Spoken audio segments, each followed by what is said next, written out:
So welcome back to the channel, and this is Neha from SGCH, and in this lecture we will start with the new chapter of your section number 1, that is the last chapter, Voyaging Towards Excellence. अब ये Voyaging Towards Excellence में बेटा आपको एक real life story देखने को मिलेगी हमारे राइटर की, कि कैसे वो छोटे से चाइल्डहुड फ्रॉम अडल्टहुड उनने कैसे अपना करियर बनाया, मतलब अपने आप की जो जर्नी है कि वो कैसे एक्सेल हुए एकेडमिक रिकॉर्ड्स में या अपनी लाइफ में, या कैसे उन्होंने अपनी करियर में सक्सेस पाया, उसकी जर्नी को वहीं पे यही बोला गया है वोएजिंग। और कहां की जर्नी है? टुवर्ड्स एक्सीलेंस, मतलब अच्छा बनने की जर्नी है। तो यही पार्ट में हम पढ़ेंगे कि how the writer became such a successful person in his life. So let us start the chapter with the introduction of our writer, who is Achyut Godbole, born in 1950. He is well known for his writings in Marathi and English. तो ये तो आप ही के भाई बंधु हैं बच्चों। He is also a Marathi है ना, he is also Maharashtrian। तो ये अपने जो writings थे वो दो languages में करते थे, एक मराठी और एक English. He is a prolific writer in various genres and has produced numerous original works as well as adaptations of works from other languages into Marathi.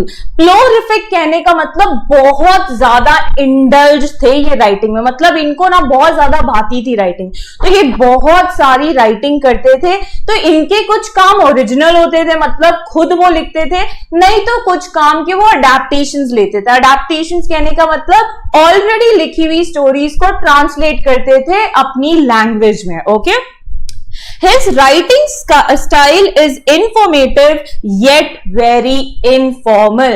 आपको इनके राइटिंग स्किल से या इनके राइटिंग आर्टिकल से जो भी ये लिखते हैं उससे इंफॉर्मेशन तो बहुत ज्यादा मिलेगी, बट वेरी फ्रेंडली मैनर में। ऐसा नहीं है कि फॉर्मली वो बोलेंगे एक ऐसा बड़ा होके छोटे को गाइड करेंगे, नहीं, एज अ फ्रेंडशिप जो आप एक दूसरे को सजेशंस देते हो ऐसा आपको लगेगा जब इनकी स्टोरी आप पढ़ोगे।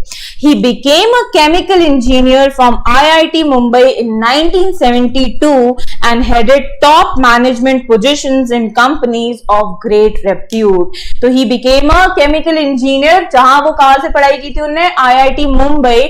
और कब बने थे? 1972 में। और जिसके बाद उन्होंने इंडिया की या फॉरेन की बहुत बड़ी बड़ी कंपनियों में बहुत ऊंची ऊंची पोजीशंस भी होल्ड कर रखी हैं। ओके, अब ये तो हो गई हमारी राइटर की कहानी। अब देख लेते हैं कि ये जो हमारा चैप्टर है वो किस पे बेसिस है, या उसको ब्रीफ में पढ़ लेते हैं कि है क्या। So this autobiographical sketch, autobiographical मतलब राइटर जब अपने खुद के लाइफ पे स्टोरी लिखे, तो this is an autobiography. Okay, ये चैप्टर एक ऑटोबायोग्राफी है जो हमारे राइटर ने खुद अपने लाइफ पे बेस्ड लिखी है। Okay, penned by Achyut Godbole depicts his journey from a middle class boy to a famous writer। तो इसमें हम देखेंगे कि कैसे एक छोटे से नन्हे से नॉर्मल से बच्चे थे ये, और कैसे वो इतने फेमस राइटर बने। तो ये जो जर्नी है ना बेटा जो उन्होंने तय की है, ये जो रास्ता है उसके बारे में हम जानेंगे, एंड बहुत सारी चीजें भी हमें सीखने को मिलेंगी,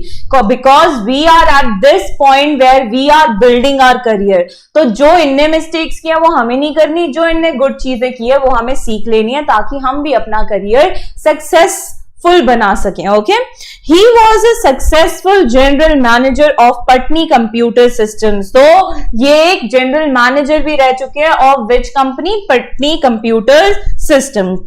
He headed many other reputed companies and later became a famous writer। तो जैसे हमने पढ़ा हुआ है बेटा कि बहुत सारे राइटर्स कब राइटर बनते हैं? जब वो ऑलरेडी एक जॉब कर लेते हैं, फिर उनको पता चलता है यार ये तो मेरा पैशन है ही नहीं, ये तो मेरी राइटिंग है। तो ये भी केमिकल इंजीनियर करने के बाद, एक आईटी जॉब करने के बाद फिर इनको रियलाइज होता है नहीं यार वो मेरा पैशन नहीं है, मेरा पैशन तो राइटिंग है, and then he changes his career. The present write-up discusses his quest for excellence. कहने का मतलब ये जो चैप्टर है वो हमें बताता है कि कैसे अपने आप को बार बार इंप्रूव करने के लिए उन्होंने कैसे कैसे चीजें कौन से स्टेप्स लिए. How he developed a thirst for knowledge. कैसे वो हर जगह से नॉलेज पाना चाहते थे. सिर्फ उनको नॉलेज की ही प्यास थी बेटा, और कुछ नहीं. Okay.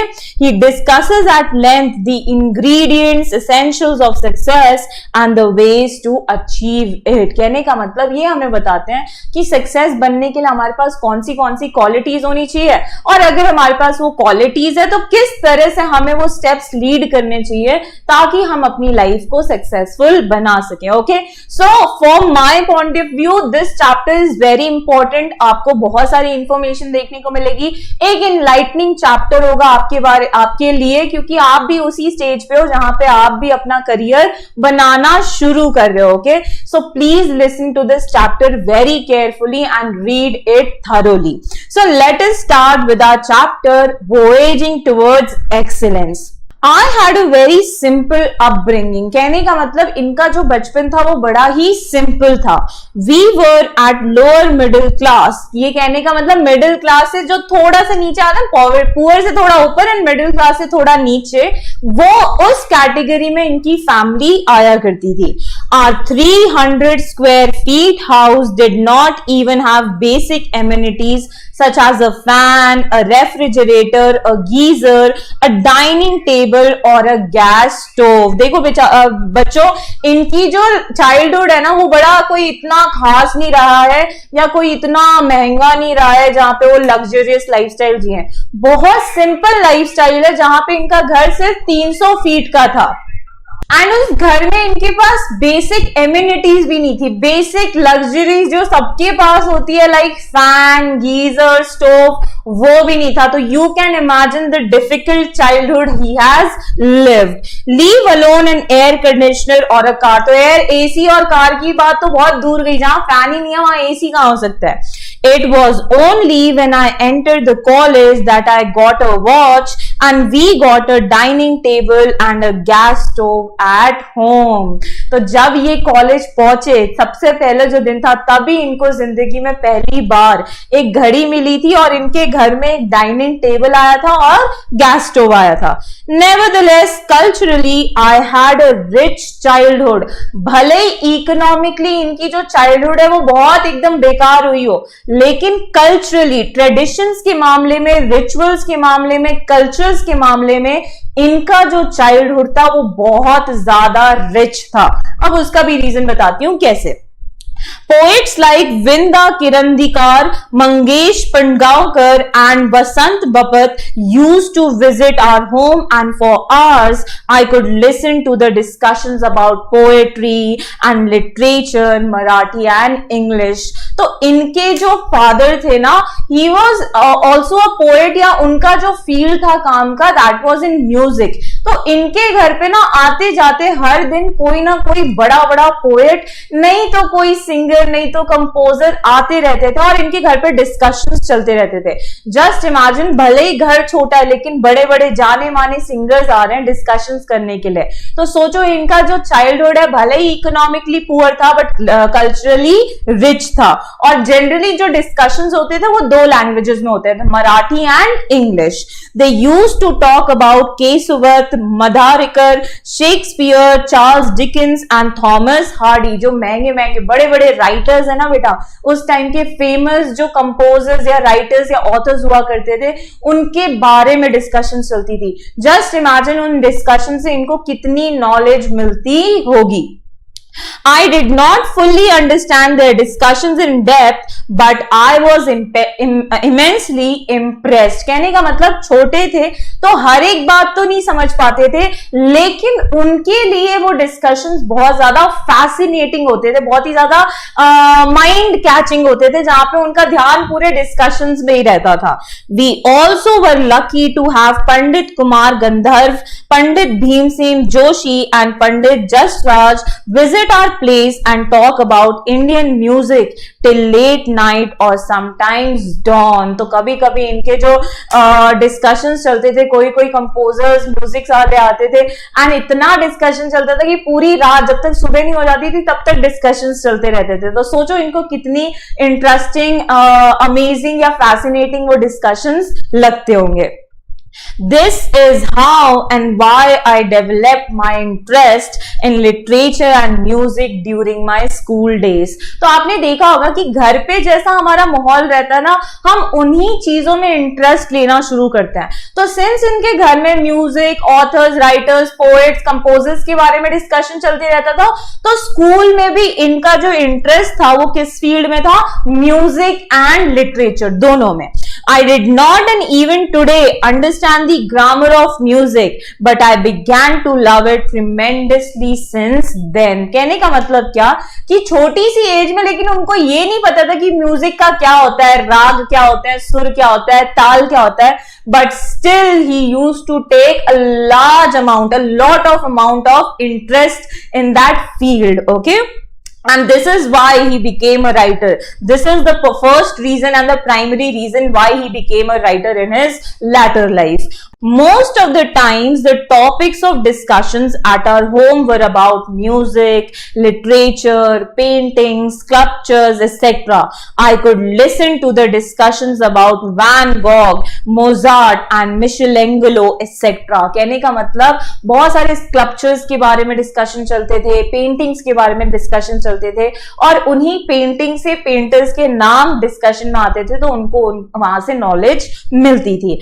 It was because of such a milieu around me that I had a firm belief, which I still hold, that all arts are equally, if not more important in our lives than science or technology. तो उसी discussion से, उसी scenario से, उसी interaction से उनका ये मानना था कि जिंदगी में किसी इंसान के लाइफ में जितना साइंस एंड टेक्नोलॉजी के बारे में जानना जरूरी होता है, उतना ही जरूरी आर्ट के बारे में जानना जरूरी होता है. आर्टिस्ट, आर्ट्स, अलग अलग फील्ड जैसे डांसिंग, म्यूजिक, पेंटिंग्स, इन सब का भी नॉलेज एक बंदे के लाइफ में इंप्रूवमेंट्स ला सकता है या चेंजेस या रिफॉर्म्स ला सकता है.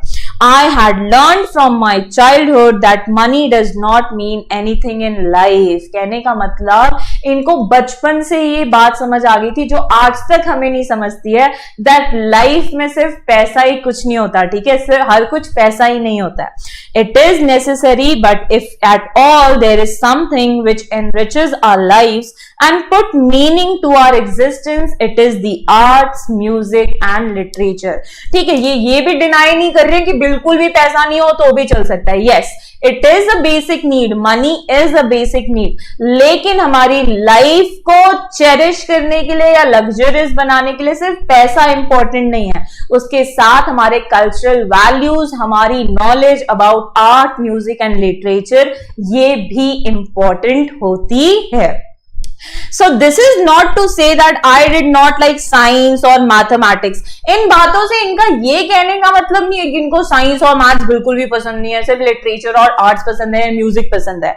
In fact, I loved these subjects. However, I did not study them for scoring maximum marks in the examinations. कहने का मतलब उनको बाकी के भी सब्जेक्ट्स पसंद थे, लेकिन उनका ये एम नहीं रहता था कि सबसे ज्यादा मार्क्स मेरे आए, कैसे भी मैं टॉप बन जाऊं. नहीं, इनका जो स्टार्टिंग से अप्रोच था ना बच्चों, दैट वाज अबाउट नॉलेज, कि नॉलेज कंप्लीट होनी चाहिए, मार्क्स भले ही हो या ना हो. I used to study the subject or any subject for that matter for it inherent beauty. Inherent beauty कहने का मतलब उसके बारे में अमेजिंग फैक्ट्स जानने के लिए वो पढ़ते थे, not for just the matter of getting marks in his class. ठीक है, टॉप स्कोर लाने के लिए नहीं करते थे, जितनी नॉलेज वो ग्रैप्स कर सकते थे उतनी नॉलेज वो ग्रैप्स करते थे, और उसी टर्म को ये यहां पे बोलते हैं inherent beauty. I found Newton's law of motion beautiful and Pythagorean theorem elegant. देखो जैसे आप किसी पर्सन के लिए एडजेक्टिव्स यूज करते हो ना, she is an elegant lady, she is a beautiful lady, उनने ये एडजेक्टिव्स अपने साइंस या मैथ्स की कंसेप्ट्स के लिए यूज किए हैं। न्यूटन्स लॉज को उनने अमेजिंग, ब्यूटीफुल बोला है, एंड पाइथागोरियन थ्योरम को उनने एलिगेंट बोला है। कहने का मतलब वो पढ़ने के लिए नहीं पढ़ते थे, he was appreciating the study that is done by in different fields. अलग अलग साइंटिस्ट ने जो अलग अलग तरीके निकाले, वो उसको सोचते थे कि वाह क्या काम किया है। Okay, I loved solving problems of physics and mathematics of the 9th standard when I was in 7th. Not to show off, but just because I used to get involved in solving them. आपने 3 Idiots का वो देखा अगर रणछोड़ दास कैसे छोटी class का होके बड़े क्लास के सम सॉल्व कर रहा था, है ना? उसका भी काइंड ऑफ सेम अप्रोच ही था बच्चों। आपकी जो मूवी है ना 3 Idiots, वो भी आपको यही बताती है, study but not just for the sake of marks but for the sake of knowledge. तो ये भी बोलते हैं कि मुझे मैथ्स और फिजिक्स इतना पसंद था कि 7th स्टैंडर्ड में होके मैं 9th स्टैंडर्ड के सम करता था, नॉट टू शो ऑफ, लोगों को दिखाने के लिए नहीं, बट खुद की इच्छा को एकदम पूरी करने के लिए, क्यूरियोसिटी को पूरी करने के लिए कि ये सम होगा तो होगा कैसे। Okay, I used to love problem solving and used to enjoy finding out the most elegant method of solving them. कहने का मतलब ये क्वेश्चन सॉल्व करके छोड़ नहीं देते थे, एक ही क्वेश्चन को अलग अलग तरीके से सॉल्व करने की कोशिश करते थे, and then he used to decide कि which is the most elegant method, which is the most beautiful method to solve that particular question.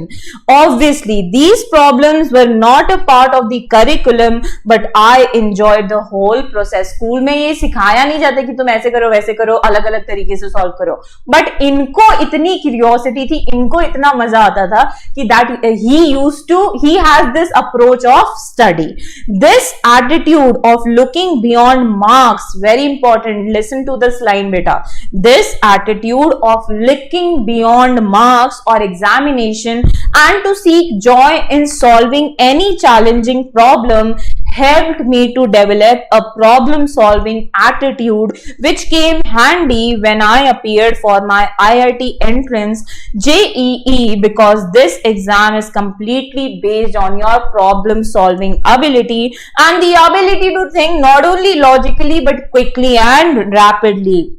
अब जो ये स्टार्टिंग से अप्रोच रहती थी ना प्रॉब्लम सॉल्व करने की कि एक तरीके से अलग अलग करो, not for the sake of marks, लेकिन अलग अलग चीजें जानने के लिए, इस एटीट्यूड के वजह से ये जो डेवलपमेंट हुआ था पर्सनालिटी डेवलपमेंट की वजह से, तो इनका जो जेई है ना वो बड़े आसानी से निकल गया था, क्योंकि जेई में आपका टेस्ट ये किया जाता है कि आप सिर्फ लॉजिकली ना सोचो बट हर प्रॉब्लम के सोल्यूशन, जितने भी सोल्यूशन है सबको सोच के उसका सबसे एलिगेंट वे चूज करो, एंड वो भी क्विकली एंड रैपिडली। तो ये जो एबिलिटी इन्हें डेवलप की थी बचपन से ही, तो उनको एक कॉम्पिटिटिव एग्जाम में पास करने में ये बहुत ही ज्यादा मदद कर गई और बड़े आसानी से उन्होंने वो हर्डल क्रॉस कर लिया। I scored 100% marks in mathematics and in almost all the examinations that I appeared for from my first standard until IIT, barring only a few times. कहने का मतलब क्या कि बचपन से इन्हें जितने भी मैथ्स के एग्जाम दिए हैं, most of the time 98% of the time he has scored full marks या परफेक्ट स्कोर। जस्ट इमेजिन बेटा, अगर आपकी स्टडी करने की अप्रोच सीधी रहेगी, अच्छी रहेगी, इनोवेटिव रहेगी, तो मार्क्स बहुत हैंडी हो जाते हैं। हैंडी कहने का मतलब अगर आपकी अप्रोच अच्छी है तो मार्क्स अपने आप आपको मिल जाएंगे, आपको भी नहीं पता चलेगा। Okay, I stood 16th in the SSC board at that time. This examination was for the whole of Maharashtra including Nagpur. कहने का मतलब महाराष्ट्र स्टेट से जो आपके हायर सेकेंडरी एग्जामिनेशंस होते हैं उसमें इनकी जो रैंक थी ऑल ओवर महाराष्ट्र, उसमें ये 16th रैंक पे थे। That is not an easy job or rank to get secured. Okay, तो थोड़ा सा इनने मेहनत भी की थी बच्चों, सिर्फ इनका लक नहीं था, बहुत सारी मेहनत भी थी। And I stood first in the university in all subjects put together. तो जब इनके सारे सब्जेक्ट्स के मार्क्स एक साथ जोड़े गए तो ये अपनी यूनिवर्सिटी में फर्स्ट पोजीशन पे थे। ठीक है, Those days you could get an admission into IIT without the entrance test if you had secured the first rank in the university. तो उस टाइम का जो रूल था बच्चों जेई का कि अगर आप अपनी यूनिवर्सिटी में फर्स्ट आए हो तो आपको जेई देने की जरूरत नहीं है, आपको एडमिशंस डायरेक्ट मिल जाएंगे. Therefore, I did not have to appear for the entrance test to get the admission into IIT. But nobody in Solapur told me about it, for I doubt if anybody in Solapur even knew about this rule. तो पता हुआ क्या कि ये although first थे लेकिन इनको ये पता ही नहीं था रूल कि अगर आप यूनिवर्सिटी में फर्स्ट आए हैं तो बिना एंट्रेंस एग्जाम दिए आपको एडमिशन मिल जाता है. अब सोलापुर में रह के इनको नहीं पता होगा क्योंकि मे बी इनसे पहले किसी ने टॉप पोजीशन सिक्योर की नहीं होगी और किसी को इतना पता ही नहीं होगा जेई के बारे में, इसलिए इनको भी नहीं पता चला कि हमें ऐसे एग्जाम देना नहीं पड़ता है. Therefore, I appeared for the entrance examination and I secured a very good rank in the same. अब देखो he proved his ability. हम बोलते हैं ना चलो ठीक है एक बार किस्मत काम कर गई, ठीक है वो फर्स्ट आ गए, लेकिन without the knowledge still उनने वो एग्जाम दिया and he still got IIT Mumbai. कहने का मतलब उनका एग्जाम बहुत अच्छा गया and he secured again a good rank in that competitive examination कि उनको इतना अच्छा कॉलेज मिला. उसके आगे हम जानेंगे कि इनकी कॉलेज लाइफ कैसी रही, उनने वहां पे क्या क्या किया. So let us start with today's lecture. I was quite happy getting into IIT but my job was short lived. कहते हैं ये खुश तो बहुत ज्यादा हुए थे जब इनको IIT मिला था क्योंकि IIT is not a simple college to crack बच्चों, उसके लिए आपको बहुत मेहनत करनी पड़ती है. बट वो जो उनकी खुशी थी ना वो ज्यादा दिन तक टिकी नहीं. जानते हैं क्यों? At Solapur I had not seen any building which was more than 3 story. अब इनको कॉलेज कहाँ मिला था? मुंबई में. तो मुंबई में तो बिल्डिंग्स होंगी. तो सोलापुर में इनने कभी ऐसी बिल्डिंग देखी नहीं हो जो 5 स्टोरी से ज्यादा हो, 5 फ्लोर से ज्यादा हो. ठीक है. Mumbai however was full of skyscrapers. तो मुंबई तो उस टाइम पे बड़ी बड़ी ऊंची ऊंची बिल्डिंग्स, जो बहुत ज्यादा मंजिलों की बिल्डिंग होती है ना बेटा, उनको बोला जाता है skyscrapers. At IIT most of the students and professors used to converse in English, whereas my English was very poor.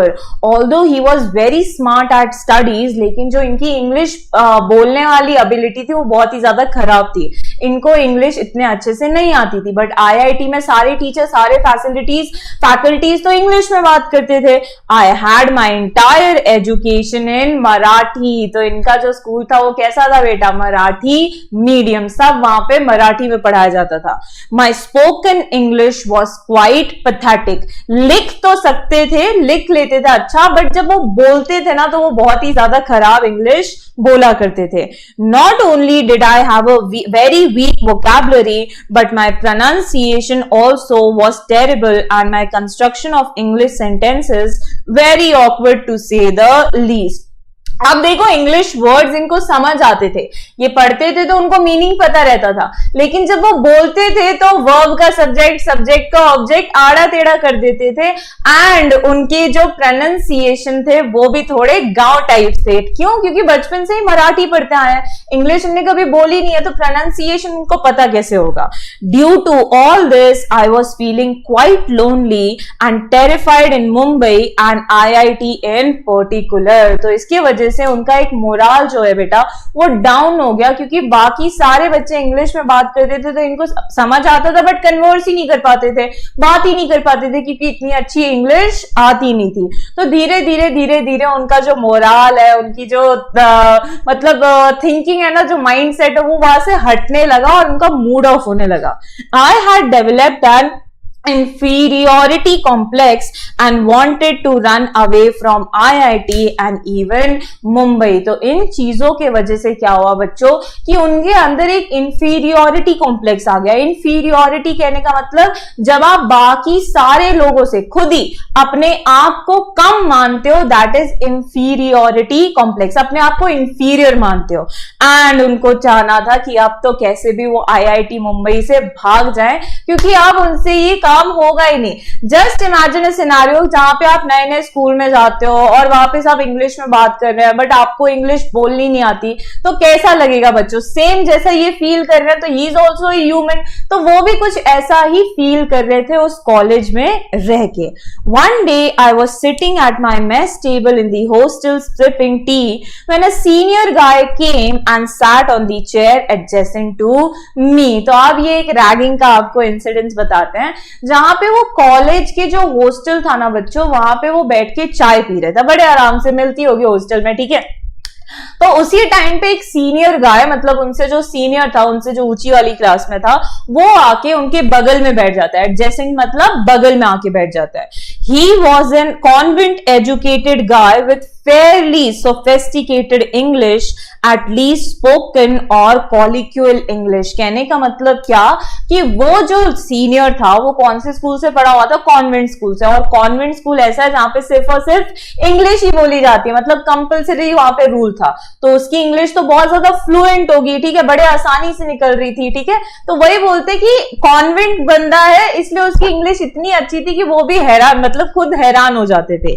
He was a bit arrogant and wanted to pull my leg। भले English अच्छी थी लेकिन इरादे अच्छे नहीं थे, ठीक है। तो वो ना उसको मजाक उड़ाने आया, थोड़ा सा एरोगेंट था, थोड़ा सा एटीट्यूड वाला सीनियर था, तो वो ना उसको मजाक करने आया, उसके साथ उसकी रैगिंग करने आया। He tried to engage in some conversation with me and started pointing out errors in just about every sentence or everything that I said। तो वो उनसे बातें करने लगा, कन्वर्सेशन करने लगा, एंड जैसे ये भी कन्वर्सेशन करने लगे तो वो ना उसको बोलने ही ना दे, वो सीनियर उन हमारे राइटर को बोलने ही ना दे, बार बार उसके एरर्स निकालने लग गया, बार बार उसको बोलने लग गया कि तुमने ये मिस्टेक किया, इंग्लिश में ऐसा नहीं होता, ऐसा नहीं होता, ठीक है। मतलब जो भी वो बोलना चाहते थे कुछ कन्वे कर ही नहीं पा रहे थे, क्योंकि वो सीनियर उसको बार बार टोक रहा था कि तुम बहुत ज्यादा गलती कर रहे हो। After about 5 minutes he walked away after insulting me। तो हॉस्टल में बाकी बच्चों के सामने उनकी इंसल्ट करके वो सीनियर चला जाता है। अब मुझे ये बताओ बेटा, ये सीनियर का जो बिहेवियर था वो सही था या गलत था? टोटली गलत था, बिल्कुल ही गलत था, ऐसा होना ही नहीं चाहिए। Whenever you see a person is feeling complex about himself, तो आपको उसकी मदद करनी चाहिए, उसकी हेल्प करनी चाहिए, ताकि उसका वो इंफीरियोरिटी कॉम्प्लेक्स निकल जाए। Okay, you should never do ragging of children who are already in a difficult situation. I felt extremely humiliated and upset। तो इनको बड़ा इंसल्ट फील हुआ, नॉर्मल है, सबको ही होगा, एंड इनको बहुत ज्यादा दुख हुआ। As it is, I was feeling quite depressed and diffident, and this incident was the last straw। देखो होता है ना, जब हम बहुत सारी चीजें झेलते जाते एकदम हमारा जो आंसू है ना वो ब्रिम पे आ जाता है, और कोई छोटी सी भी चीज करके जल जाता है और वो पूरा वोल्केनो हमारा फट जाता है ना। ये इंसिडेंस हुआ होगा कि नहीं हुआ होगा? आप बहुत चीजों के बारे में सोचते होगे और कोई छोटा में से भी टोक देता तो आप ऐसे रोने लग जाते हो। तो इनका भी, इनके अंदर ना ये जो लैक ऑफ कॉन्फिडेंस था वो भरते जा रहा था। वो अपने आप को ऑलरेडी ये अपने आप को इतना लैक ऑफ कॉन्फिडेंस हो गया था, अपने आप को इतना नीचे मान रहे थे कि जब इनने ये सीनियर ने इनकी इंसल्ट की हॉस्टल में, तब वो सह नहीं पाए, मतलब उनके अंदर का जो वोल्केनो था वो फट चुका था। I was almost broken. I felt out of the place there and literally wanted to run away to Solapur that very moment। और एकदम उस पर्टिकुलर टाइम पे वो चाहते थे कि छोड़ो, कॉलेज वॉलेज भाड़ में जाए, मुझे तो अपने सोलापुर वापस जाना है। However, it was only my self-esteem which stopped me। तो ये था उनका सेल्फ एस्टीम जिसके वजह से वो उस कॉलेज को छोड़ के नहीं भागे। Suddenly, a feeling of determination and strength came over me and gripped me। देखो हर सिचुएशन में ना आपको दो टाइप के इंसान देखने को मिलेंगे। एक जो सिचुएशन से डर के बोले यार मैं नहीं कर रहा, मेरा काम ही नहीं है तो मैं क्यों करूं, मुझे तो डर लग रहा है, मैं नहीं कर रहा। एक बोले ठीक है ट्राई करते हैं, कुछ भी होगा तो देखा जाएगा, ट्राई करने में क्या है। तो always be the second person. और हमारे राइटर भी कुछ इसी प्रकार के इंसान थे। उनने भी ऐसे डिटर्मिनेशन से डिसाइड किया कि नहीं यार, कुछ तो भी बदलना पड़ेगा, कुछ तो भी करना पड़ेगा। Despite hailing from Solapur, if I could be a rank holder in school, college and IIT with many awards in mathematics, there must be something right with me. देखो हर चीज, although he was feeling so low, लेकिन still उन्होंने अपनी achievements को याद किया and वो वापस कॉन्फिडेंस गैदर किया कि नहीं यार, मैं बचपन से मुझे मैथ्स में इतने अवार्ड्स मिलते आए हैं, मैंने इतने रैंक होल्डर्स वाली पोजीशन ली है, कॉम्पिटिटिव एग्जाम्स हो या स्कूल के एग्जाम्स हो या IIT के एग्जाम्स हो, तो कुछ तो भी स्पेशल होगा ना कि मैं उस IIT कॉलेज में गया हूं, वही मुझे पहचानना है। Why should I give up, मैं क्यों हार मानू, जस्ट बिकॉज मुझे इंग्लिश की बोलनी आती तो मैं हार मान लू, and that too for a silly and small thing like English. I was not to give up anymore and I was determined to fight back। तो उन्होंने डिसाइड कर लिया कि नहीं, हार तो बिल्कुल नहीं मानूंगा, गिव अप तो बिल्कुल नहीं करूंगा, ये जो प्रॉब्लम है उसको सॉल्व करने की कोशिश करूंगा। सो ये पॉइंट होता है बेटा जहां पे हर बंदे, हर इंसान के लाइफ में आता है, जहां पे या तो आपके पास ऑप्शन होता है वापस चले जाओ, नहीं तो उस ऑब्स्टैकल को पार करके और ऊपर चले जाओ। तो बी दैट पर्सन जहां पे आपके पास हिम्मत हो, वो एटीट्यूड हो to fight that obstacles, to overcome that obstacles, तभी आपको अपनी लाइफ में सक्सेस मिलेगा। Okay, so as I climbed the stairs of my hostel room, my plan was ready in my mind। तो चाय पी के जब ह्यूमिलेटेड हो गए तो वो वापस आए और स्टेयर पे चढ़ते चढ़ते उन्होंने डिसाइड कर लिया कि what are the next steps that he has to do। Normally most of us who are educated in vernacular languages such as Marathi think in Marathi before speaking in English, translate it in English and then somehow try to speak out these translated English sentences in an extremely awkward fashion। अब देखो ये क्या बोलते हैं जो 99.9% of the students करते हैं while speaking English। Okay, अब जो बंदे वर्नाकुलर लैंग्वेजेस में सीखे होते हैं, एजुकेशन किया होता है, वर्नाकुलर कहने का मतलब स्टेट लैंग्वेजेस में, चाहे मराठी हो, पंजाबी हो, जो भी लैंग्वेजेस होती है, तो उन लोगों को जब इंग्लिश बोलने की बारी आती है ना, तो वो क्या करते हैं, पहले मराठी में सेंटेंस फ्रेम करते हैं एंड देन उस मराठी को इंग्लिश में कन्वर्ट करके बोलते हैं, विच इज वेरी ऑकवर्ड। क्योंकि हिंदी में सेंटेंस फॉर्म करने के, मराठी में सेंटेंस फॉर्म करने के अलग रूल्स होते हैं, इंग्लिश में सेंटेंस फॉर्म करने के लिए अलग रूल्स होते हैं। इसलिए जब भी वो इंग्लिश बोलते थे तो वो उनकी अजीब सी English, awkward English, wrong English निकलती थी। I had decided that I would do nothing of this sort। तो इन्होंने डिसाइड किया कि मैं ऐसे नहीं English सीखूंगा। I wanted to achieve excellence। मुझे एकदम टॉप मोस्ट पोजीशन पे जाना है, एकदम सबसे अच्छी वाली इंग्लिश सीखनी है। This urge to excel in anything that you try to do has been with me since the childhood। तो बचपन से इनका एटीट्यूड कैसा है, जो भी करो लेकिन उसमें टॉप रहो, मतलब छोटा ही काम करो लेकिन उसमें एकदम टॉप पोजीशन पे रहो। तो वैसे ही ये चाहते थे कि हर चीज में ये एक्सेल करे एंड इस ऑब्स्टैकल से भी वो एक्सेल करना चाहते थे। Whether I would succeed in this or not, I always set my aims high. वो बोलते हैं कि भले ही मुझे सक्सेस मिले या ना मिले, बट मैं तो अपना एम हाई रखूंगा, ठीक है। एंड जब भी आप कोई ऑब्स्टैकल को पार खाते हो ना, या उसको सॉल्व करने की कोशिश करते हो या फेल भी हो जाते हो, तो ऐसा नहीं है कि फेल हो गए तो आपको कुछ मिलता नहीं है, आप बहुत सारे लेसन्स लर्न करते हो जो कि आप अपने फ्यूचर लाइफ में यूज करते हो। In this case too, I wanted to speak excellent, elegant and fluent English। तो इस केस का इनका एम था कि सबसे अच्छी इंग्लिश, सबसे सुंदर इंग्लिश और सबसे फ्लुएंट, विदाउट एनी मिस्टेक वाली इंग्लिश वो बोलना सीख जाए। The first thing I did was to start reading English newspapers and English novels। तो बच्चों, the basic step to learn a good English, a fluent English is to read articles, magazines, newspapers and novels, and he also did the same thing। सबसे पहले इनने newspaper and articles read करना शुरू किया। I studied etymology and phonetics and studied the root of the words and how to pronounce them। इनने सिर्फ English पढ़ी नहीं, हर एक वर्ड का ओरिजिन पढ़ा कि ये वर्ड आया कहां से है, उसको बोला कैसे जाता है। फोनोटिक्स मतलब कैसे आप उसको प्रोनाउंस करते हो। Okay, I used to stand in front of the mirror and practice speaking, realizing my mistake and correcting them myself all the time and improvising and improving day by day. तो जब ये read कर लेते थे तो फिर mirror के सामने खड़े होके या अपने मर्जी से सेंटेंसेस बोलते थे, जहां पे अपने आप को ही अगर मिस्टेक हुई है तो अपने आप को ही इंप्रूव करते थे, इम्प्रोवाइज करते थे, और ऐसा दिन ब दिन वो रोज करते थे मिरर के सामने खड़े होके. It took about 9-10 months, by which time I started feeling quite confident about speaking in English. ऐसा करते रहे और कितने टाइम तक करते रहे बच्चों? 9 से 10 महीनों तक. And finally then he realise कि हाँ, अब वो फ्लुएंट इंग्लिश बोल सकते हैं, उनके पास वो कॉन्फिडेंस आया इंग्लिश बोलने का.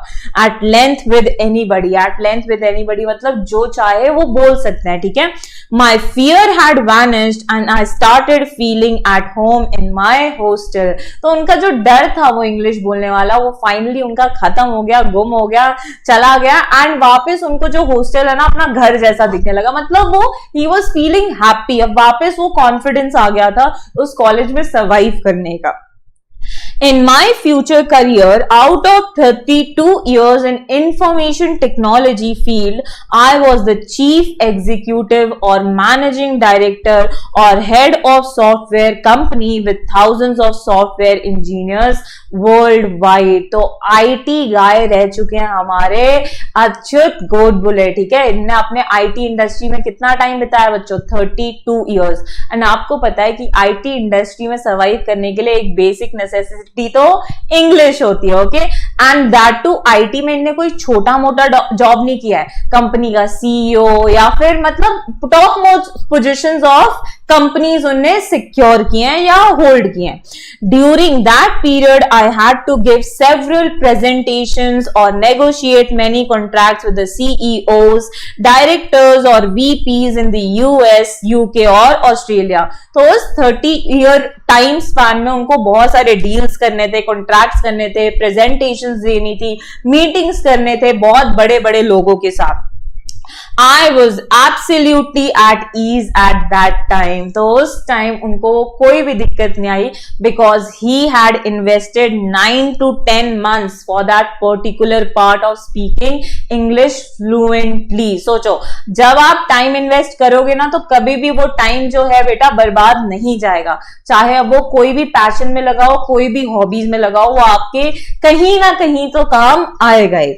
It is only due to the efforts at IIT, वही मेहनत उन्होंने की IIT में, that I could sign contracts worth millions of dollars worldwide and also run large global software companies. तो वो क्या बोलते हैं कि वही मेहनत थी जो मैंने की, वही एफर्ट्स जो थे वो मैंने डाले, जिसके वजह से आज मैं लाखों करोड़ों के कॉन्ट्रैक्ट साइन करता हूं, डील्स बनाता हूं, है ना, मीटिंग्स रख पाता हूं या किसी से भी आराम से बात कर पाता हूं. ओके, अब जानेंगे उसके बाद आगे इन्हें क्या किया या इनकी जो लैटर लाइफ थी वो कैसी थी. So at IIT, I got fairly good marks in my first 2 years. तो पहले 2 साल में तो इनको मस्त मार्क्स आए बिना कोई टेंशन के, okay, because he was a bright student. However, a very important thing happened while I was in my 3rd year. लेकिन जब ये 3rd year में थे तब कुछ इनके साथ एकदम important चीज हुई, और वो क्या थी? So I came in contact with about 15 to 20 extremely brilliant students, researchers, professors from IIT, TIFR and BARC. तो ये IIT, TIFR, BARC ये अलग अलग इंस्टीट्यूट्स के नाम है जहां पे अलग अलग रिसर्च चलते हैं, और वहां पे जो काम करने वाले प्रोफेसर, रिसर्चर्स और स्टूडेंट्स से इनकी ये मुलाकात हुई. IIT का फुल फॉर्म होता है बच्चों Indian institute of technology. TIFR का फुल फॉर्म होता है Tata institute of fundamental research, and BARC का होता है बाबा एटॉमिक रिसर्च सेंटर. ये अलग अलग इंस्टीट्यूट्स के नाम है जो अलग अलग चीजें रिसर्च, अलग अलग चीजों पे रिसर्च करते हैं. Okay, They included top-ranking students from IIT, visiting professors in American universities, and very renowned mathematicians in the world, and so on. तो जो ग्रुप में थे वो स्टूडेंट्स जो थे वो बहुत ही ज्यादा ब्राइट एंड ब्रिलियंट, जो प्रोफेसर्स थे कुछ अमेरिका से आए हुए थे, कुछ इंडियन थे जो अमेरिका जा चुके थे, and they were renowned mathematicians from all over the world, पूरे वर्ल्ड में जो बहुत फेमस ज्यादा मैथमेटिशियंस है उनका वो ग्रुप था। सोचो उसमें कितनी नॉलेज, उस ग्रुप में हर एक माइंड में कितनी नॉलेज भरी होगी। Okay, so I was instantaneously attracted to this group. और हमारे अच्युत गोडबोले तो ऐसे ही थे, जहां नॉलेज वहां ये चले जाते थे, तो ये ना एकदम से उस ग्रुप के बारे में जानते एकदम उसकी तरफ अट्रैक्ट हो गए। This friendship had a lasting impact on my life. धीरे धीरे उन्होंने बातें की, वो लोग अच्छे फ्रेंड्स बन गए और पूरी जिंदगी भर उनने इन फ्रेंड्स को याद रखा। Okay, until that time I used to consider myself somewhat intelligent. However, after I met my friends in our group, I came to know what real brilliance meant and I realized where I stood. Okay, तो देखो होता क्या है कि पहले ये एकदम मस्त इनके मार्क्स आते थे, रैंकिंग आती थी, तो ये अपने आप को ब्रिलियंट मानते थे। क्यों? क्योंकि इनको कोई ऐसा नहीं मिला था जो इनसे ज्यादा होशियार हो या थोड़ा लेवल का हो। लेकिन जब ये इस ग्रुप से मिले तब उनको पता चला कि वर्ल्ड में उनकी पोजीशन कितनी कम है, and there is so much of knowledge in this world to learn, जो एक इंसान अपनी जिंदगी में कभी पूरा कर ही नहीं पाएगा। हम बोलते हैं ना, आपने एक ये प्रोवर्ब सुना था बच्चों, इससे रिलेटेड मैं आपको बताती हूँ, that if you are smartest in the room then you are in the wrong room.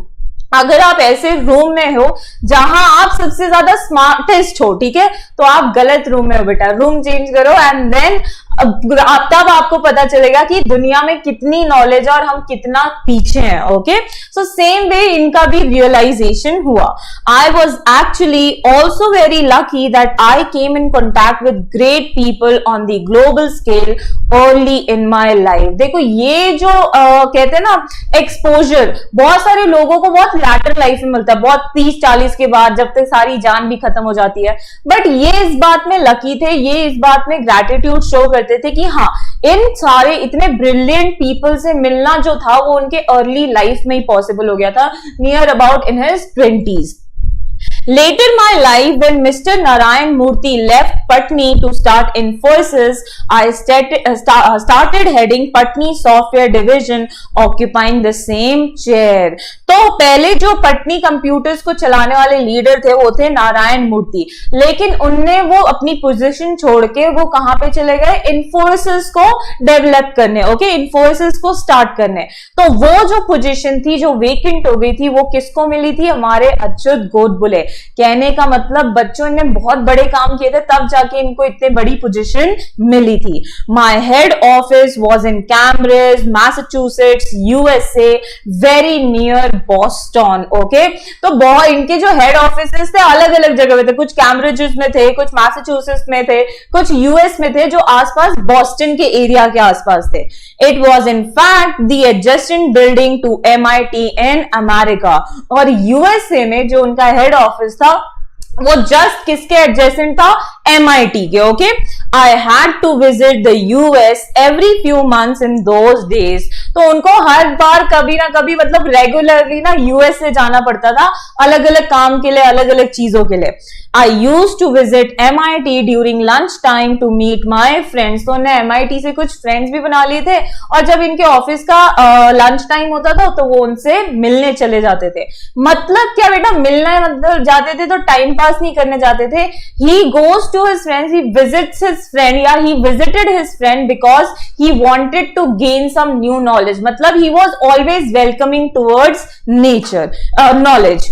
There one could see a couple of Nobel laureates at the dining table. तो वहां पे जब लंच टाइम होता था तो डाइनिंग टेबल पे वो लोग बैठे थे जिनको अपनी जिंदगी में नोबेल मिले थे, Nobel prizes. Okay, just imagine वो लोग जिनको नोबेल प्राइजेस मिला वो एक ही साथ बैठे हैं, तो उनके पास कितना नॉलेज होगा। एंड नोबेल प्राइजेस को रिसीव करने वाले या जिनको मिलता है उन्हें हम बोलते हैं Nobel laureates. If you walked for an hour from there, you could reach Harvard Square near Harvard University. तो वो क्या बोलते हैं, MIT से अगर 1 घंटा चल के दूर जाते तो वो फिर कौन सी यूनिवर्सिटी पहुंच जाते हैं, Harvard university. I used to visit both of these universities and could talk to a number of Nobel laureates. तो ये दोनों ही यूनिवर्सिटी में जाते थे और बहुत सारे नोबेल लॉरिएट से आते जाते मिलते रहते थे. Okay, during these years I travelled a lot to US, Europe, Japan and Australia and could meet a great number of great thinkers and management gurus such as Alvin Toffler, Peter Drucker, C.K. Prahalad, Tom Peters, or great technologists such as Vincent Cerf, who designed TCP or IP, which is the basic protocol of internet. तो उन दिन उनका US अलग अलग countries में जाना, that is US, Japan, Australia, आना जाना चलते रहता था और आने जाने के चक्कर में वो बहुत बड़े बड़े लोगों से मिलते थे जिनने बहुत बड़े बड़े काम किए थे. अब ये जो नाम है उनके कुछ नाम आपने नहीं सुने होंगे because they are related to the IT field. Okay, इन लोगों ने IT फील्ड में बहुत बड़े बड़े काम किए हैं इसलिए ये लोग फेमस हैं और जस्ट इमेजिन उनसे मिलना कितनी बड़ी बात होगी. All these discussions with these great broaden my horizon and my aims and world view became global. कहने का मतलब जब आप ग्रेट थिंकर से मिलोगे तो आपकी सोच भी ग्रेट हो जाएगी बेटा. ठीक है, तो इनसे मिलने के बाद इनके जो लिमिटेशंस थे वो इंक्रीज कर देते. तो होराइजन के पार मतलब आउट ऑफ द बॉक्स सोचने की कोशिश करते थे. It taught me humility and made me realise that I had to achieve a lot in life. उन लोगों से मिलके उन्हें पता चलता था कि इस वर्ल्ड में उनकी पोजीशन जो है, भले ही वो बहुत अच्छा कमा रहे हैं, बहुत अच्छी रैंक पे, लेकिन उनकी जो पोजीशन है वो बहुत कम है और बहुत ज्यादा सीखने को है, जिसके वजह से इनके अंदर एक ह्यूमिलिटी का नेचर आया. ओके, ग्रैटिट्यूडनेस या फिर थैंकफुलनेस कह सकते हो.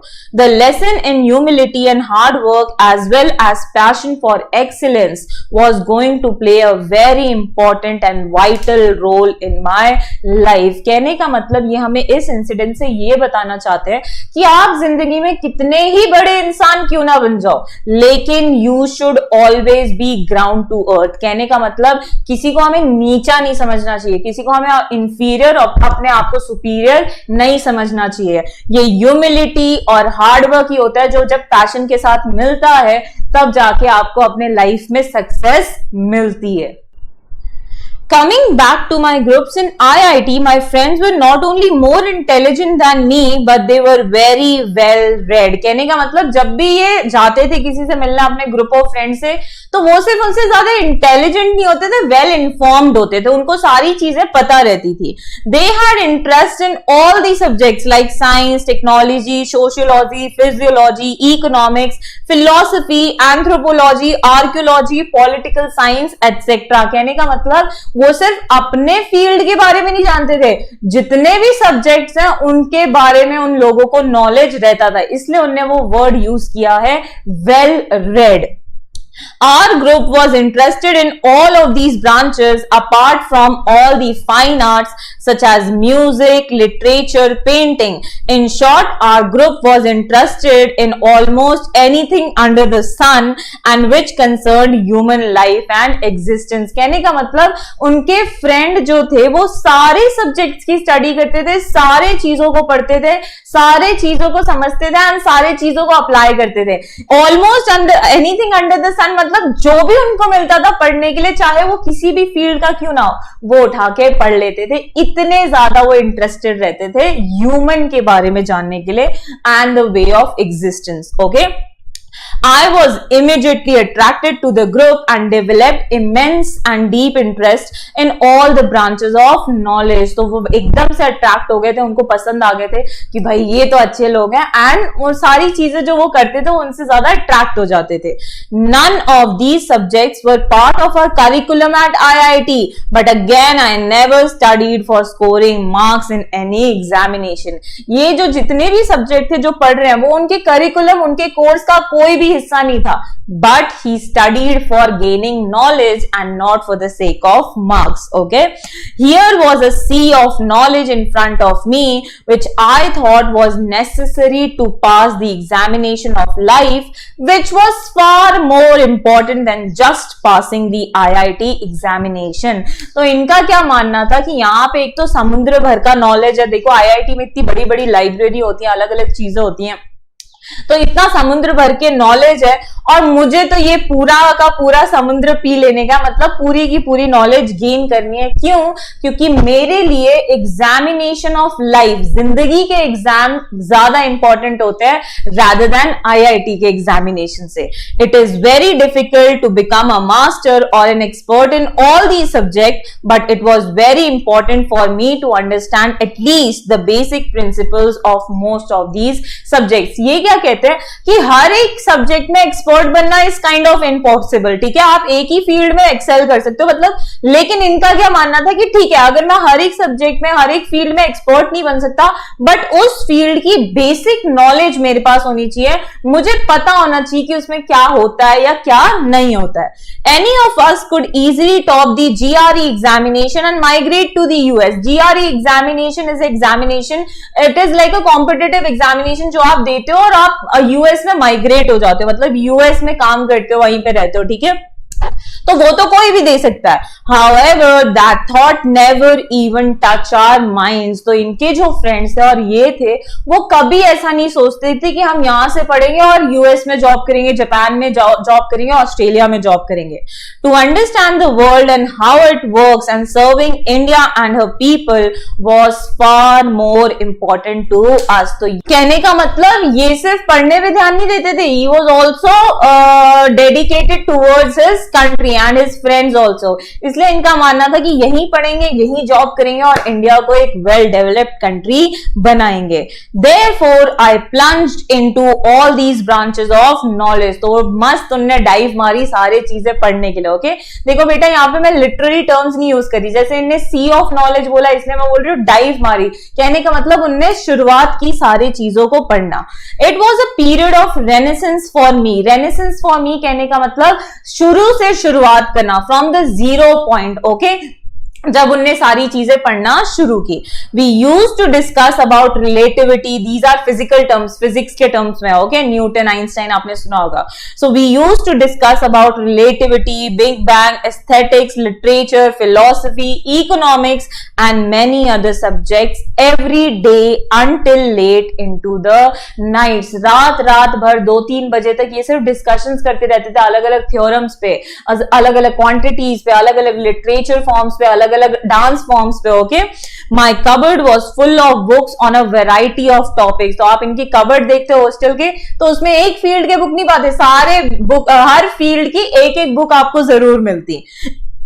It is only because of the human curiosity that we have been able to make such a great progress in science and technology and social sciences। ये क्या बोलते हैं कि इंसान की ये क्यूरियोसिटी होती है, जानने की इच्छा ही होती है, जिसके वजह से अलग अलग चीजें इन्वेंट हो जाती है। जैसे मान लो अगर ग्राहम बेल ने नहीं सोचा होता कि एक इंसान एक जगह से रह के दूसरी जगह पे कॉल कर सकता है, डायरेक्टली बात कर सकता है, वो हो सकता है कि नहीं हो सकता। अगर उनके अंदर ये क्यूरियोसिटी नहीं होती तो आप बात कर पाते क्या? आज मैं और आप एक दूसरे को देख पाते क्या? बिल्कुल भी नहीं। ओके, सो इंसान की क्यूरियोसिटी होती है जो अलग अलग प्रोग्रेस की तरफ बढ़ती है।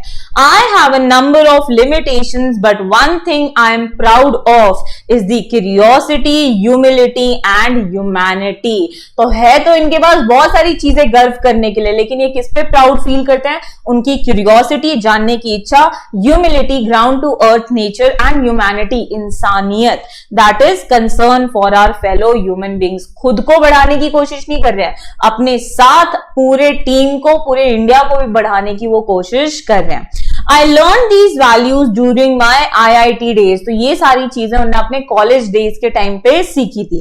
I also became a firm believer in rationalism and equality for all caste, creeds, races, genders and religions। तो rationalism का मतलब होता है जो religious प्रैक्टिसेस पे विश्वास ना करे।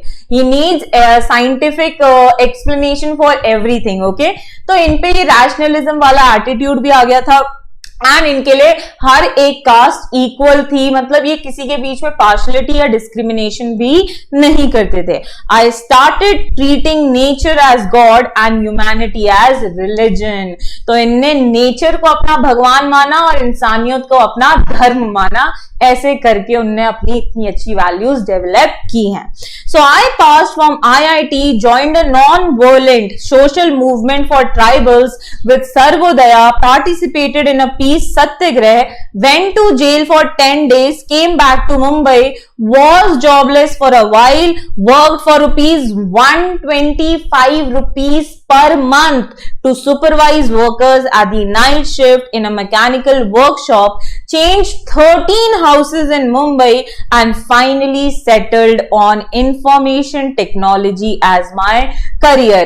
Although he was a brilliant student, although he was from IIT Mumbai, लेकिन लाइफ इनके लिए भी कोई आसान नहीं थी। कॉलेज खत्म होने के बाद इनने एक प्रोटेस्ट ग्रुप्स के साथ ज्वाइन किया, हाथ मिलाया, जहां पे उनने नॉन वायलेंट प्रोटेस्ट किया, बिना किसी को मारे, बिना किसी को तकलीफ दिए, सत्याग्रह, पीसफुल सत्याग्रह किया, जिसके लिए वो 10 दिन जेल भी गए। ठीक है, जेल जाने के बाद वो वापस मुंबई आए। फिर उनके पास कोई जॉब नहीं थी, कोई घर नहीं था। ठीक है, फिर एक कंपनी में उन्होंने काम किया जहां पे उनको एक महीने का सिर्फ 125 रुपए मिलता था लोगों को सुपरवाइज करने का, कि वो अच्छे से काम कर रहे हैं या नहीं कर रहे हैं। फिर उन्हें 13 हाउसेस चेंज किए, एक जगह से दूसरी जगह, दूसरी तीसरी चौथी, ऐसे करके उन्हें हाउसेस चेंज किए। And finally he settled in which industry? Information technology. और उन्हीं ने उसको ऐसा अपना करियर बना लिया। I spent 32 years in information technology, out of which I was a chief executive officer or MD or the software head for 23 years for large global multinational software companies with thousands of software professionals worldwide and 6 offices in the US, 3 in Europe, 1 in Japan and 1 in Australia। तो जब इनने 32 साल बिताए अपने, ठीक है, तो उसमें उन्होंने टॉप म्यूजिशियंस जो कंपनी की होती है वो सिक्योर की।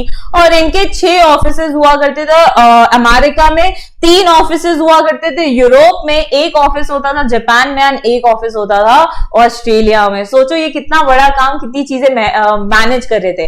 But it was not an easy task. इतनी हाई पोजीशन पे आने के लिए भी उनको कितने साल लग गए? 32 ईयर्स। अब तक तो ये आपके डबल की एज है, डबल से भी थोड़ा ज्यादा हो जाएगा। And he worked for that many years. I had to travel all over the globe around 150 times for business. कहने का मतलब एक जगह से दूसरी जगह, ऑस्ट्रेलिया से जापान, जापान से फिर ऑस्ट्रेलिया, ये ऐसा 150 बार करते थे। सोचो मतलब कितना मतलब हेक्टिक शेड्यूल होगा इनका। During this period, I had also written 4 books with 500 to 700 pages each on information technology, published by Tata McGraw-Hill and then translated into Chinese for global distribution। तो इस हेक्टिक शेड्यूल में भी, इतना busy schedule होने के बाद भी, उनने अपनी 4 बुक्स लिखी हैं which were published by Tata McGraw-Hill, और वो अलग अलग लैंग्वेजेस में भी ट्रांसलेट की गई हैं for global publication. I learned a lot of things when I was running these large companies। तो ऐसा नहीं कि 32 years में सिर्फ रन किया और कुछ नहीं सीखा, बहुत सारी चीजें सीखी हैं। ध्यान से सुनो, यही आपको बताने के लिए आपके बुक में ये चैप्टर इंक्लूड किया गया है।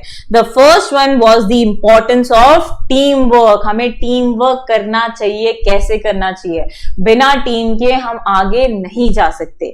इन today's world nothing is possible without team work. You can not be successful if you are a loner and a egoistic person.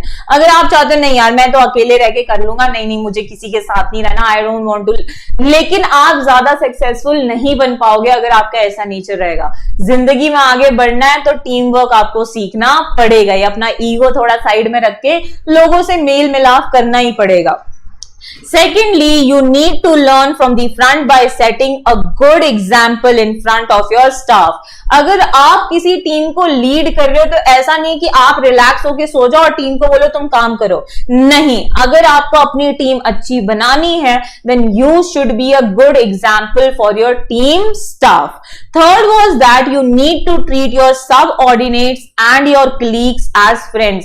भले आपकी कंपनी में वो लोग आपसे नीचे हो, उनकी पोजीशन पोजीशन नीचे हो, लेकिन आपको उनको अपने बराबर मानना है, ठीक है। ऐसा अथॉरिटाइज नहीं करना उन लोगों को कि यार तू ऐसा कर, मैंने ऐसा बोला ना करना चाहिए, नहीं, do as I command you, ऐसा वाला नहीं होना चाहिए। You should be treating them as your friends and colleagues.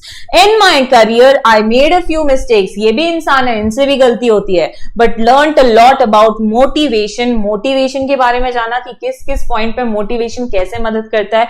Being a good listener, बोलने से ज्यादा सुनना चाहिए, ये भी उनने सीखा।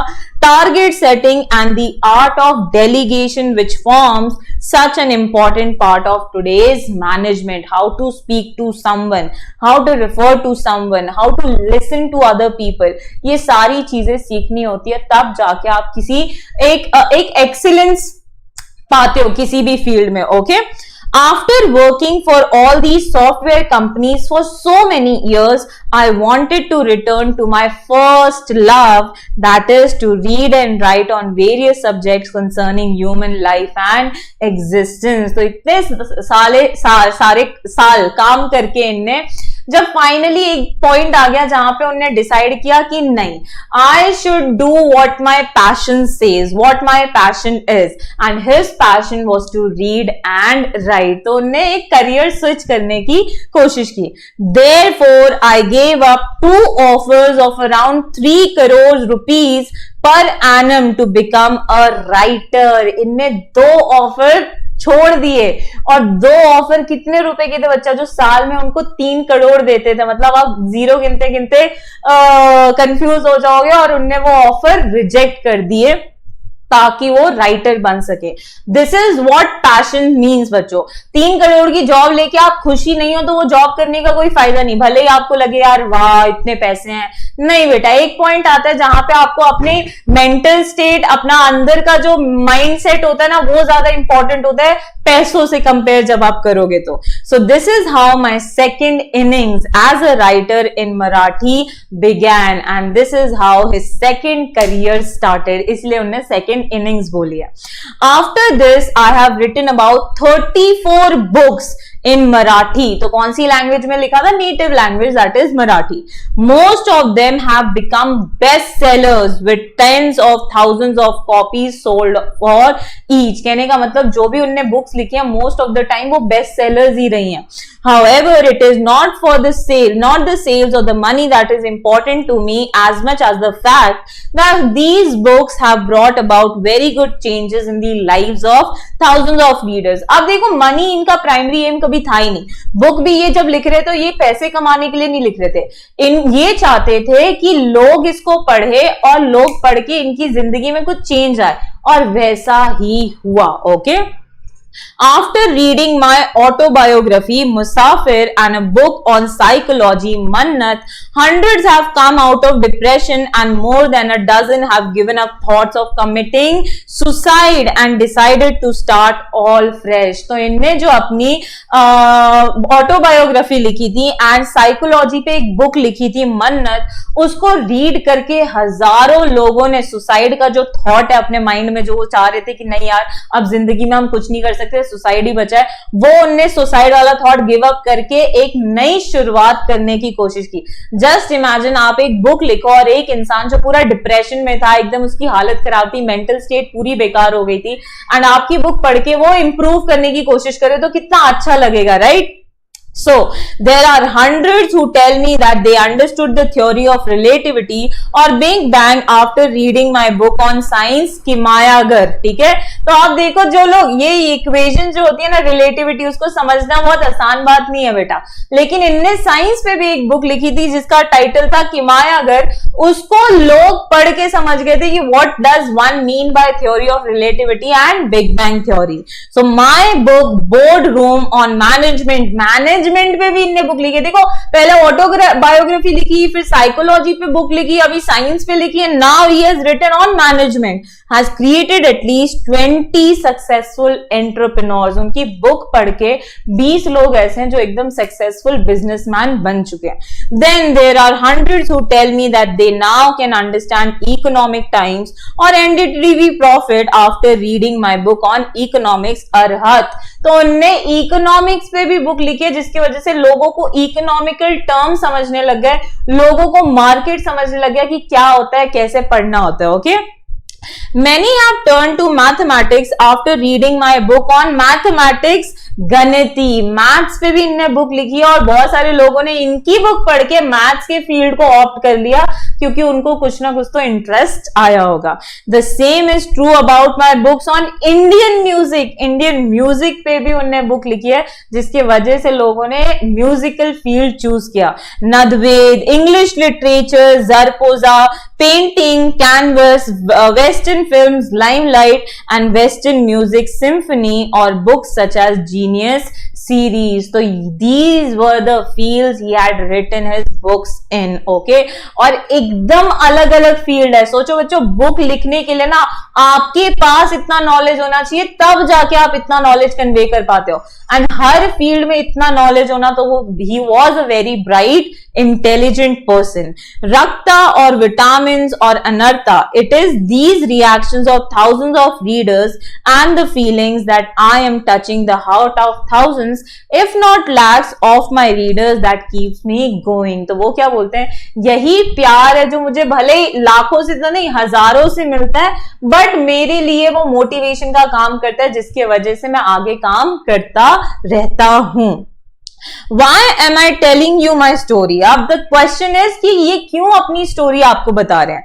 So when I look back, there are a number of lessons and values that I cherish and keep learning about even today. ये क्या बोलते हैं कि जब मैं अपनी जिंदगी में पास्ट में देखता हूँ तो बहुत ऐसी सारी चीजें हैं, वैल्यूज हैं जो मैंने याद की थी और मैं अभी भी याद करते रहता हूँ, मतलब उनको रिमेम्बर करते रहता हूँ. Some of these are, और वो क्वालिटीज या जो भी वो याद करते हैं चीजें, वो क्या है. थर्स्ट फॉर नॉलेज, सबसे पहला मतलब नॉलेज की प्यास. क्यूरियोसिटी, जानने की इच्छा. Humility, ground to earth nature. Humanity, इंसानियत. Rationality, to do something with scientific explanation, जो बोला है ऐसा नहीं कि कर डालने का. Equality, team work. Quest for excellence, quest मतलब हर चीज में एक्सेल करने का motivation. Never say die, never give up attitude and thinking big. So always think big. ये सारे लेसन्स हैं जो वो आपको सिखाना चाहते थे via this chapter titled as Voyaging Towards Excellence. So this was a very beautiful story जहां पे आपने बहुत सारी चीजें सीखी and most of the lessons जो आपने सीखे हैं तो वो आप अपनी लाइफ में यूज करेंगे. So read this chapter very thoroughly.